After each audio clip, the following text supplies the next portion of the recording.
क्या कुछ कहेगा? लगातार लोजपा रामविलास के नेता आप में शामिल हो रहे हैं। ये तो अच्छी बात है। Morning shows the day.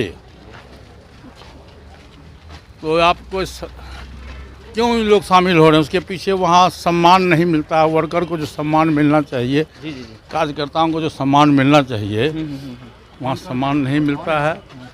पूर्व के भांति ही वहाँ तानाशाही व्यवस्था है, जिसके चलते वहाँ के तमाम लोग, मैं समझता हूँ कि दर्जनों साथी वहाँ से पार्टी छोड़ के हमारे दल में आए हैं और लंबी लाइन है। अभी काफ़ी संख्या में लोग और पार्टी ज्वाइन करने वाले हैं। नवादा और रोहतास मामले को लेकर क्या कहिएगा? लगातार वहाँ दंगा भड़क रहे थे रामनवमी में। मैं तो अभी बोल दिया हूँ, सामूहिक रूप से मैं बोल दिया हूँ कि वहाँ साजिश के तहत ऐसा हुआ है। नमस्कार, मैं रविकांत। अभी हूँ लोक जनशक्ति पार्टी, राष्ट्रीय लोक जनशक्ति पार्टी में, और लोजपा रामविलास के पूर्व प्रवक्ता चंदन सिंह आज चाचा पशुपति कुमार पारस वाली लोजपा में, सीधे कहें तो आरएलजेपी में आज आ चुके हैं। उनसे कुछ सवाल रहेगा जुड़ा हुआ। आने का मकसद क्या रहा? देखिए, घर वापसी है। आदरणीय पशुपति कुमार पारस जी का उंगली पकड़कर हम राजनीति में, यहाँ इसी पार्टी कार्यालय में राजनीति सीखे। स्वर्गीय रामविलास पासवान जी हमारे राजनीतिक गुरु रहे हैं, तो घर आना हर समय अच्छा लगता है।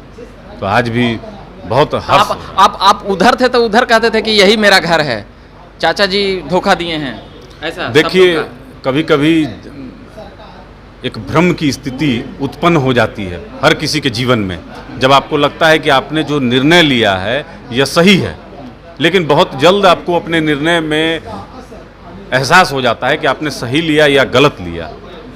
ठीक है, तो हम लोक जनशक्ति पार्टी रामविलास में गए और बहुत जल्दी एहसास हो गया कि गलत डिसीजन हमने ले लिया है। आज पुनः मेरी घर वापसी हुई है और इस समय उत्साहित हूँ। देखिए, कई नेता जो लोजपा रामविलास में वो इधर आ रहे हैं और कुछ नेता इधर से भी उधर गए हैं। इसका मतलब कि पिछले कुछ महीने में देखेंगे, और इसका एक सबसे बड़ा कारण है क्या? पशुपति जी मंत्री हैं, इसीलिए आप उधर से इधर आ गए। चिराग जी का अभी लंबा संघर्ष है, तो आपने संघर्ष का साथ छोड़ दिया। नहीं, देखिए, संघर्ष के साथी बनने के लिए तो हम लोग गए थे, लेकिन क्या है कि जब कोई अहंकारी हो जाए और कर्मठ कार्यकर्ताओं को अगर मान सम्मान भी ना दे, जिसका पॉलिटिकल थॉट जीरो हो, नील बटा सन्नाटा हो, तो क्या ही कहा जा सकता है। कल मोकामा के सभा का रैली की भीड़ देखे हैं, मुख्यमंत्री में ना उतना जुटता है। हम यही कहना चाह रहे हैं कि अगर बाबा चौहरमल के धार्मिक आयोजन के वो एक जनसैलाब को अगर आप अपने लोकप्रियता का पैमाना समझ रहे हैं, तो आपके मानसिक दिवालियापन पे हमको तरस आता है। यह सालों साल से चलने वाला आयोजन है। उस आयोजन में स्वर्गीय रामविलास पासवान जी के साथ कई बार मैं भी शिरकत कर चुका हूं, और वहां सारी सुविधा उपलब्ध कराने के लिए स्वर्गीय पासवान जी ने कई काम किए हैं, और देश विदेश से वहां पर लोग पहुंचते हैं, बाबा में आस्था रखते हैं। बाबा किसी जाति धर्म मजहब में बंधे हुए नहीं हैं, वह सबके बाबा हैं।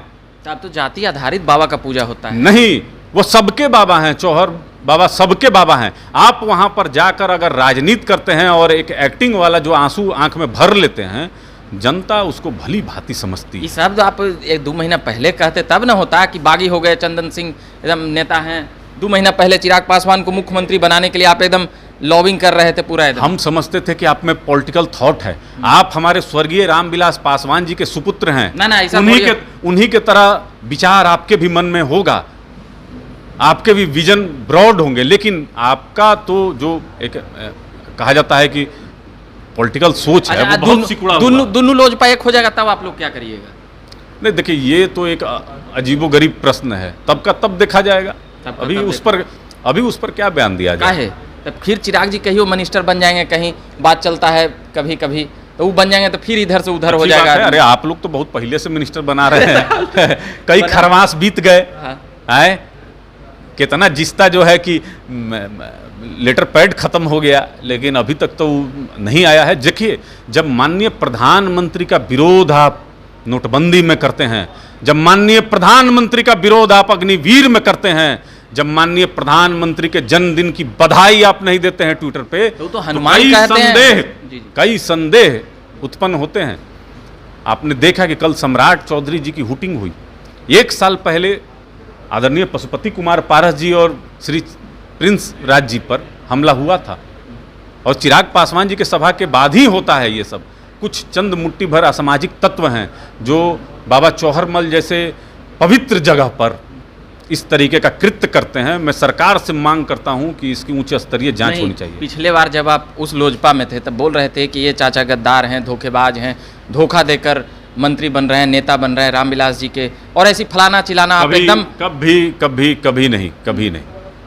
कभी नहीं। देखिए, प्रॉपर्टी पर भी सवाल आप खड़ा करते हैं। राजनीति में वैचारिक मतभेद होता है। अगर आपका नेतृत्वकर्ता आपको गन पॉइंट पर रखकर अगर कोई बयान दिलाने के लिए मजबूर कर दे तो उसमें किसी प्रवक्ता की गलती नहीं हो सकती है। मैं वहां पर काम हमने किया है, हम जानते हैं कि किस मानसिकता का वह नेता है और वो किस स्तर तक आपको प्रवोक कर सकता है बुलवाने के लिए।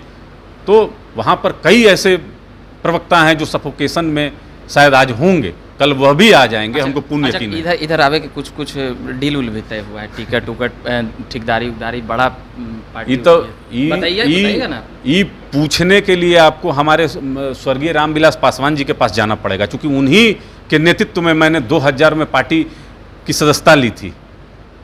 अब आपको ये प्रश्न उन्हीं से करना चाहिए। 22 साल हो गया, 23 साल हो गया। 23 साल हो गया। चलिए, पूरा मंझे हुए नेता हैं चंदन जी। बाकी सवाल जवाब हम करते रहेंगे और भी करते रहेंगे। मेरा नाम रविकांत हुआ। आप बने रहिए झकास भारत के साथ। धन्यवाद।